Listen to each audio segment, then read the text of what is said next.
সবাই চলে আসো তাড়াতাড়ি। একটু গ্রুপে তোরা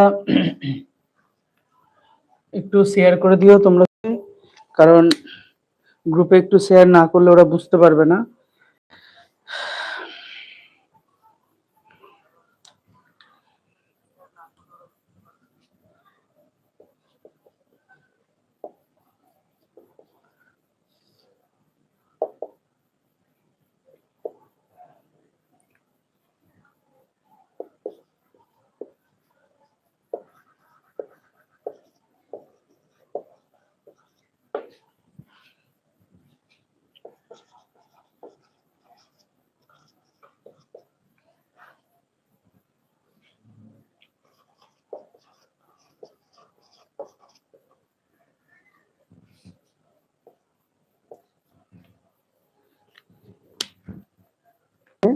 যেটা সব থেকে ইম্পর্টেন্ট তোমাদের ক্লাস 7 to 12 এই সেন্টেন্সটা কিন্তু মানে এটা ট্রান্সফরমেশন অফ সেন্টেন্সের মধ্যেও পড়ে। আবার এই সেন্টেন্সটা হচ্ছে দুটো দুটো জয়নিং কাকে বলবো আমরা, যে এরকম দুটো সেন্টেন্স থাকবে, দেখবে মাঝখানে ফুল স্টপ থাকতে পারে। আবার কখনো কখনো কি করে যে এটা 1 নম্বরের সেন্টেন্স দিল, 2 নম্বরে এটা আর একটা সেন্টেন্স দিল, তখন সেই সেন্টেন্সগুলোকে এই ফুল স্টপটাকে তুলে দিয়ে একটা সেন্টেন্সে তৈরি করাকে বলা হয় জয়নিং সেন্টেন্স। এই জয়নিং সেন্টেন্স কতগুলো নিয়ম আছে, আজকে আমি তোমাদের হয়তো 10টা মতন জয়নিং সেন্টেন্সেরই রুলস হয়, সে 10টাই করাবো। তাতে করে আমার মনে হয় এই জয়নিং সেন্টেন্সের নিয়ে তোমাদের আর কোনো সমস্যা হওয়ার কথা থাকবে না। এই গোটার সেন্টেন্সটা আশা করি তোমরা সবাই টুকে নিয়েছো। দেখো আমি কি বলেছি এখানে লিখে, যে দুটি একই ধরনের কাজ হলে অ্যান্ড ব্যবহার করি আমরা। দুটি একই ধরনের কাজ বলতে দেখো এই ইংলিশে যেটাকে বলছে টু সেম অ্যাকশনস, মানে দুটো একই ধরনেরই কাজ হতে হবে, তাহলে কিন্তু আমরা এই সেই দুটো বাক্যকে আমরা অ্যান্ড দিয়ে জয়েন করতে পারবো। দেখো এখানে আমি একটা সেন্টেন্স নিয়েছি যে রাহুল কেম হোম, রাহুল এট ফুড। এক্ষেত্রে কি হবে দেখো, একই ধরনের কাজ, মানে রাহুল বাড়ি এলো এবং রাহুল খাবার খেলো, তাহলে এটা ও কি করছে, রাহুল দুটো কাজই করছে, একই ধরনের কাজ করছে, যে রাহুলই কাজ করছে একই রকমের কাজ, সে কিন্তু কোনো রকম কোনো বিপরীত বা কোনো রকম কোনো অন্য যে কাজটা চলছে তার বিপরীত কোনো কাজ করছে না। এক্ষেত্রে আমরা কি করব, এই জায়গাতে আমরা লিখবো রাহুল কেম হোম। এরপরে একটা সেন্টেন্সের মধ্যে আমরা জানি যে একটা সেন্টেন্সের মধ্যে কখনোই কিন্তু দুটো নাউন রাখতে নেই, সেই জন্য আমরা এখানে কি করবো, Rahul came home and at food. তাহলে আমি কি করলাম, এখান থেকে ফুল স্টপটাকে তুলে দিলাম এবং রাহুলটাকেও তুলে দিলাম, দিয়ে আমি কি বসালাম, এই দুটোর জায়গায় এটাকে তুলে দিয়ে আমরা বসালাম অ্যান্ড। তাহলে এই সেন্টেন্সটা কি দাঁড়ালো, এই সেন্টেন্সটা দাঁড়ালো যে Rahul came home and at food. তাহলে তোমাদেরকে একটা আমি সেন্টেন্স দিই, এবার তাহলে তোমরা সেই সেন্টেন্সটা করো।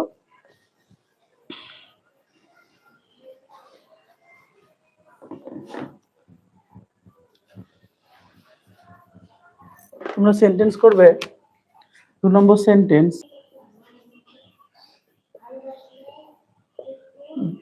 কোনো সাউন্ড এলে বলবে, হ্যাঁ, আশপাশ থেকে।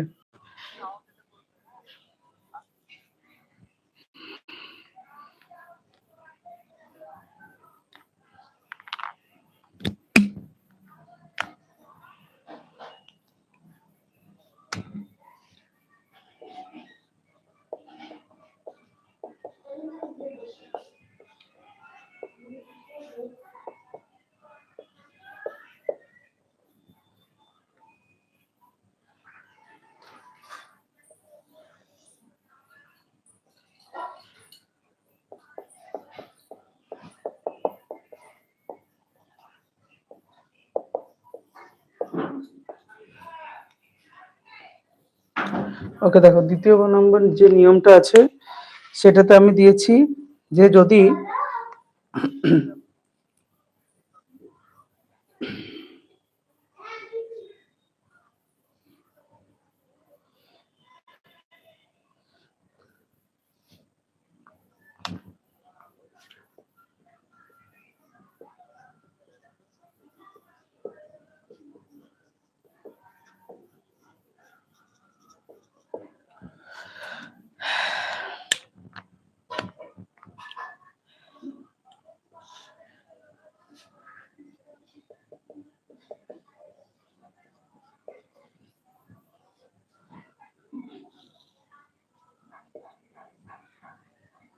দেখো এই যে সেন্টেন্সটা দিলাম, এই সেন্টেন্সটা দেখলে বুঝতে পারবে যে আমি এটার রুলসটা কি দিয়েছি। মাত্র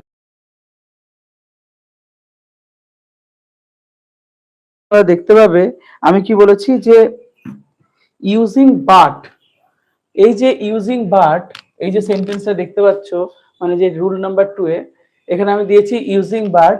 আর ইউজিং বাটের মধ্যে কি দেওয়া আছে যে তার নিচে দিয়েছি যে বিপরীত অর্থ হলে।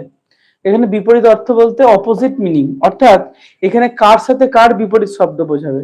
এখানে যেই দুটো বিপরীত শব্দ কোনটা কোনটা আমি দেখো এখানে মার্ক করে দিয়েছি অ্যারো করে, যে একটা সেন্টেন্স দিয়েছি হি is poor full stop, he is honest, অর্থাৎ সে হয় গরিব, সে হয় সৎ।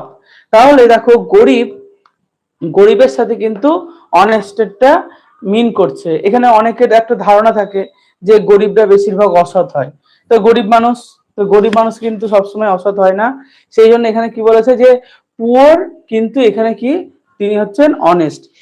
এই সমস্ত সেন্টেন্সের ক্ষেত্রে কি বসাতে হবে আমাদের, যে হি ইজ পুয়ার, এরপরে এই ফুল স্টপ এবং হি এর পরিবর্তে আমরা কি বসাবো, but, he is poor but honest. Okay, কে কোথায় বুঝতে পারলে না বলবে। এবার আমি আরেকটা এক্সাম্পল দিচ্ছি, সেই এক্সাম্পলটা তোমরা করার চেষ্টা করো। একটা কথাই বলবো, ইউজিং অর। আচ্ছা, অর কথার অর্থ কি কেউ বলতে পারবে?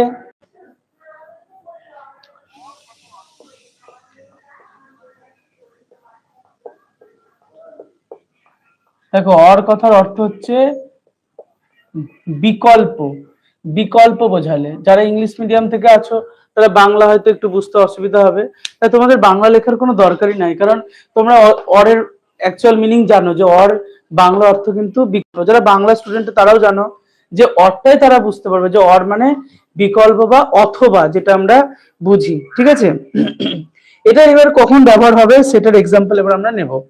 দেখো যদি কারোর কোনো জায়গায় অসুবিধা হয় এই এক্সাম্পলটা বুঝতে আমাকে কিন্তু সঙ্গে সঙ্গে বলবে। দেখো প্রথম যে সেন্টেন্সটা আমি নিচ্ছি, হারি আপ, তাড়াতাড়ি করো। হারি আপ মিন্স তাড়াতাড়ি করো। ইউ, the full stop দিয়ে you will miss the train. Okay, আমরা তো বলি হারি আপ, হারি আপ, তাড়াতাড়ি চলো, তাড়াতাড়ি চলো, না তো আমরা কি করব, তাড়াতাড়ি চলো, অথবা আমরা ট্রেন মিস করব।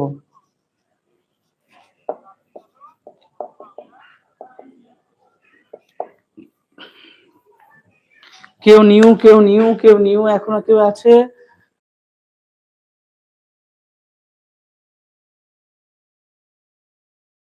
অ্যাকচুয়াল মিনিংটা কি দাঁড়াবে সেটাও কিন্তু আমরা দেখব। দেখো এখানে আমি লিখবো কি, হারি আপ।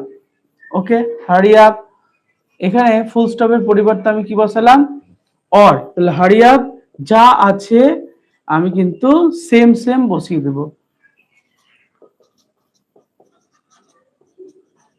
দেখো তো সেন্টেন্সটার মিনিংটা ঠিকঠাক দাঁড়ালো কিনা। পড়বো ইউজিং বিকজ। আচ্ছা, বিকজের কথার অর্থ কি, যেটাকে আমরা বলি রিজন বা কারণ, কারণ বোঝালে, তাই তো? দেখো এই কারণটা বোঝালে কি কারণ বোঝাবে না বোঝাবে আমরা কিন্তু একটা সেন্টেন্সের মধ্যে নিয়ে নেব। ফার্স্ট যে সেন্টেন্স,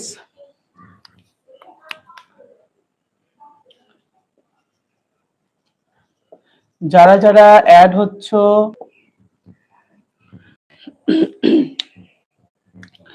এক্সাম্পল নেব, I stayed home, I stayed home full stop, তারপরে ফুল স্টপ দিয়ে লিখবো I was ill, I was ইল। ওকে, এই যে সেন্টেন্সটা, এই সেন্টেন্সটা আমরা করব। দেখো এখানে বলেছি যে কারণ বোঝালে, সেন্টেন্সটা দুটো সেন্টেন্স আছে, আমরা শিখছি জয়নিং সেন্টেন্স। জয়নিং সেন্টেন্স মানে কিন্তু দুটো সেন্টেন্সকে একটা সেন্টেন্সে পরিণত করা। এটা কোনো কমপ্লেক্স, কম্পাউন্ড, সিম্পলের মধ্যে আমরা যাচ্ছি না। আমরা কি করছি? জয়নিং সেন্টেন্স করব। যাদের এরর কারেকশন করাতে হবে তখনও কিন্তু এই জিনিসগুলো থাকবে। যখন আমরা কি করব, অন্য কোনো সেন্টেন্সে যাদের 8, 9, 10, 11, 12 তাদের ক্ষেত্রেও কিন্তু খুবই ইম্পর্টেন্ট একটা চ্যাপ্টার, যেটা হচ্ছে জয়নিং সেন্টেন্সেস। এই জয়নিং সেন্টেন্সের মধ্যে 4 নম্বর নিয়মটা হচ্ছে বিকজ। বিকজ কথার অর্থ হচ্ছে কারণ, যেই কারণের জন্য কোনো কিছু কিছু হয়ে থাকে। এখানে আমি যে এক্সাম্পলটা দিয়েছি দেখো, আই স্টেড হোম, আমি বাড়িতে ছিলাম, ফুল স্টপ দিয়ে দিয়েছি। আই ওয়াজ ইল, আমি অসুস্থ ছিলাম। আমি বাড়িতে ছিলাম, ফুল স্টপ দিয়ে লিখেছি। পরের সেন্টেন্সটা আই ওয়াজ ইল, আমি অসুস্থ ছিলাম। এই কথার অর্থ হচ্ছে অসুস্থ। ওকে, সো তাহলে কি তোমরা নিশ্চয়ই বুঝতে পেরেছো? I stayed home, full stop দিয়ে আই ওয়াজ ইল, আমি অসুস্থ ছিলাম। এটা অ্যাকচুয়াল, এবার একে অপরে এটা কারণ বোঝাচ্ছে। এটা কি হবে, করতে পারবে? এটার আনসার হবে কি?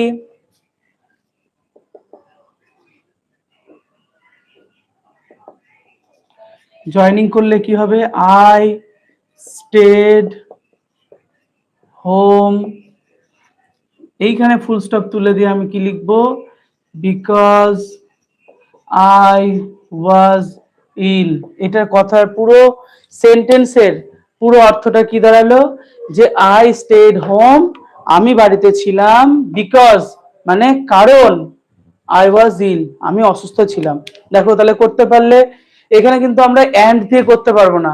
যদি আমি এখানে অ্যান্ড অ্যাড করতাম তাহলে কি হতো? I stayed home and I was ill, তাও হতো না।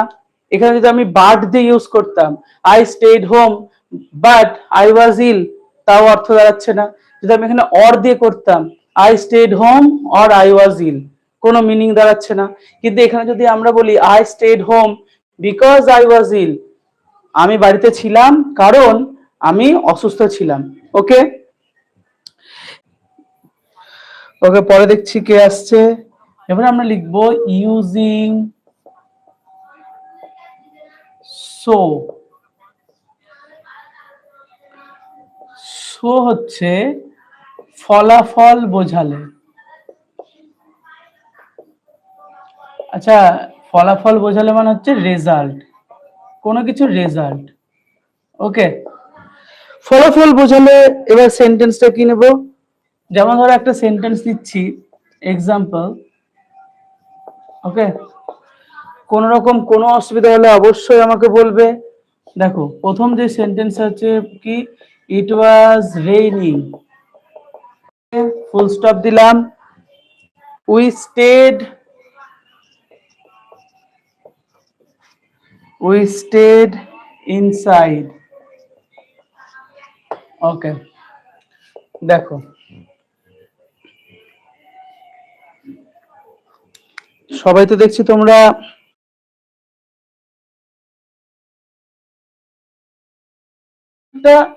কিছুর জন্য কোনো একটা কিছু হয়নি বা হয়ে গেছে, এরকমটা কোনো কিছু বোঝালে তাকে আমরা ফলাফল বা শো এর মধ্যে ধরবো। যেমনটা এখানে ধরতে পারি, এটা answer, it was raining so we stayed inside. মানে এটা কথার অর্থটা কি দাঁড়ালো? যে এটা অর্থটা দাঁড়ালো এটাই যে ইট ওয়াজ রেইনিং, বৃষ্টি পড়ছিল এখন, মানে বৃষ্টি পড়ছিল, উই স্টেড ইনসাইড, আমরা থেকে গেছিলাম ভেতরে। এটা অর্থ দাঁড়ালো যে বৃষ্টি পড়ছিল ফলে আমরা ভেতরে থেকে গেছিলাম। ইউজিং, এটা অনেকের সমস্যা হবে, দেখ, দো, অলদো। ওকে, তাই এটা যখন করাচ্ছি একটু মনোযোগ দে, এসে উল্টাপাল্টা মেসেজ গুলো করা বন্ধ করতো। এটা হচ্ছে বিপরীত ভাব। ওকে, মানে বিপরীত কোনো কিছু বোঝাবে, অলদো মানে বোঝাতে চাইছে অপোজিট কোনো কিছু বোঝাবে। অপোজিট কি বোঝাবে, বা এই অলদো কথা বা দো কথার অর্থ হচ্ছে যদিও হিসেবে ব্যবহৃত হয়। সেন্টেন্স দেখবো, সেন্টেন্স দেখার মাধ্যমে আমরা যখন করব তখন এটার কিন্তু অ্যাকচুয়াল ইউজেসটা আমরা বুঝে যাব। দেখো,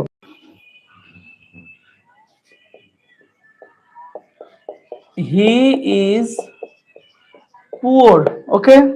first sentence, he is happy. দেখো আমি প্রত্যেকটা সেন্টেন্স নিজের দিক দিয়ে দিয়ে থাকি, ওকে। সব সময় চেষ্টা করি যে তোমরা প্র্যাকটিক্যালি যদি দেখতে পাও তাহলে সেই প্র্যাকটিক্যাল দেখলে তোমাদের কিন্তু মাথাতে তাড়াতাড়ি ঢুকে যাবে। তো সেন্টেন্স কেউ কাউকে তো দেখলাম না যে এটা আনসার করতে। অলদো হি ইজ পুয়ার, যা আছে হি ইজ হ্যাপি, ওকে। একটা কমা বসিয়ে নেব, ওকে। এটা তাড়াতাড়ি টুকে নাও। এবার আমি একটু দেখবো যে কারা কারা আছো, ওকে।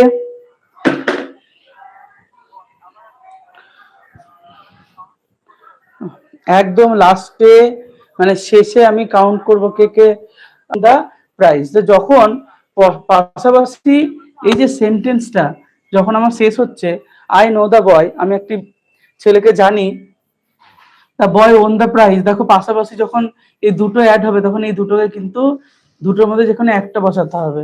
কোথায় বসাবো? এইখানে।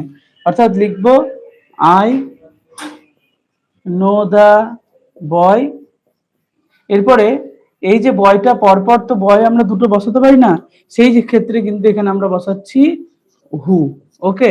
তাহলে এখানে কি হবে? আই নো দা বয় হু, তারপরে যা আছে সেটা কিন্তু বসিয়ে দিতে হবে, অন দা প্রাইজ, ওকে। এবার একটা সেন্টেন্স তোমাদের দিচ্ছি, সেটা করো।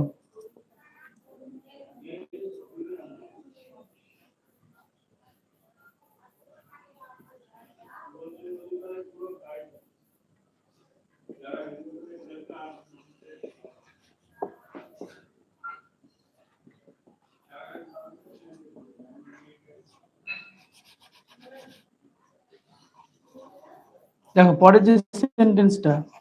পরের সেন্টেন্সটা দিয়েছি যে আই 7 ইউজিং ইনফিনিটিভ। দেখো using infinitive verb, infinitive, infinitive use করব আমরা। ইনফিনিটিভ কি বলতো? টু এর পরে ভার্বের ফার্স্ট ফর্ম থাকে। ভার্বের ফার্স্ট ফর্ম মানে কোনটাকে বোঝায়? প্রেজেন্ট টেন্স, ওকে।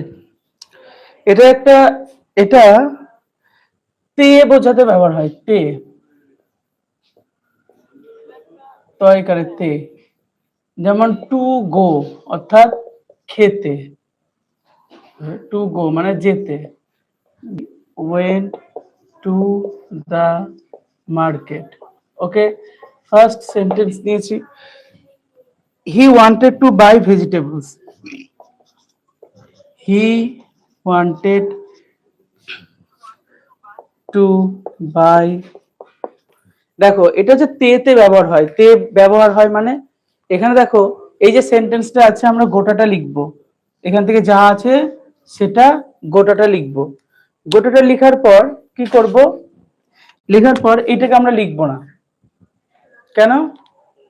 দিয়ে কেন লিখবো না আগে লিখে নিই, তারপরে আমরা কিন্তু উত্তরটা বোঝার চেষ্টা করব। দেখো কি আছে এখানে, he went to the market.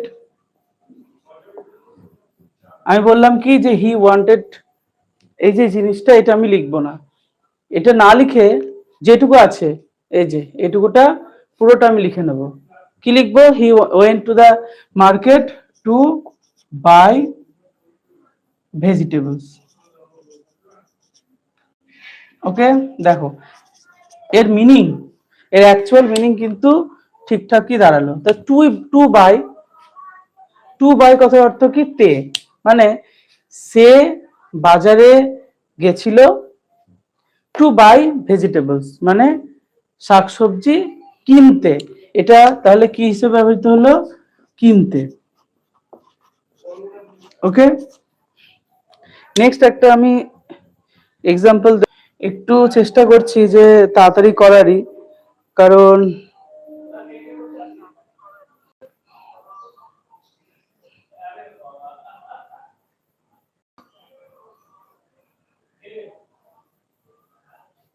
Okay, rule number 9, যেটা আমরা ইউজিং পার্টিসিপল। এবার তোরা একটু ভাববি পার্টিসিপল কি জিনিস। পার্টিসিপলটা কি? পার্টিসিপল মানে, যেটা আমার যারা স্টুডেন্টস তারা জানবে যে ভি ফোর মানে ভার্বের ফার্স্ট ফর্মের সাথে আইএনজি যুক্ত। ঠিক আছে, আচ্ছা বলো তো, এই ভার্বের সাথে আইএনজি যুক্ত কথাটা অর্থটা কোন কাজে ব্যবহার হয়? একটু বলতে পারবে? কেউ বলতে পারবে? যারা উল্টো পাল্টা মেসেজ করছিস তারা কিন্তু কাজের কাজ কোনো মেসেজ করছিস না, ফলে কি হচ্ছে বলতো, তোদের সাথে সাথে অন্যজনা খুব ডিস্টার্ব হচ্ছে যারা পড়াশোনা করতে এসছে। আর এত ডিস্টার্ব করছিস, পরের দিন পড়তে এলে কিন্তু তোদের কপালে কষ্ট আছে বলে রাখলাম। দেখো তো আগে, okay, opening the door, sorry full stop না,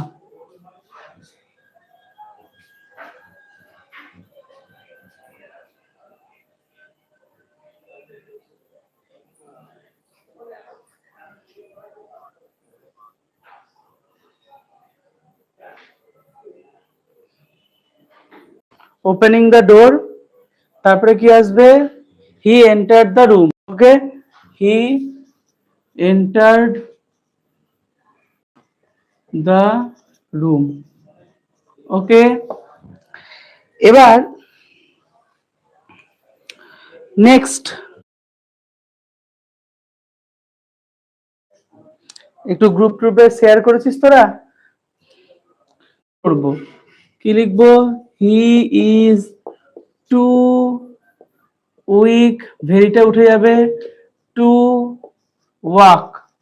ওকে, এইখানে এটা উঠে যাবে, এটা উঠে যাবে এই সেন্টেন্স গুলোর ক্ষেত্রে। তোমাদের আমি একটা দিচ্ছি, ফটাফট করে নাও দেখি।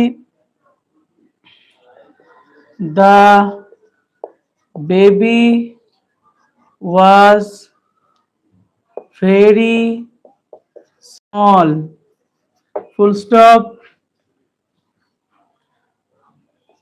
The baby could not walk. চলো ফটাফট করো আনসারটা দেখি, তাড়াতাড়ি করো।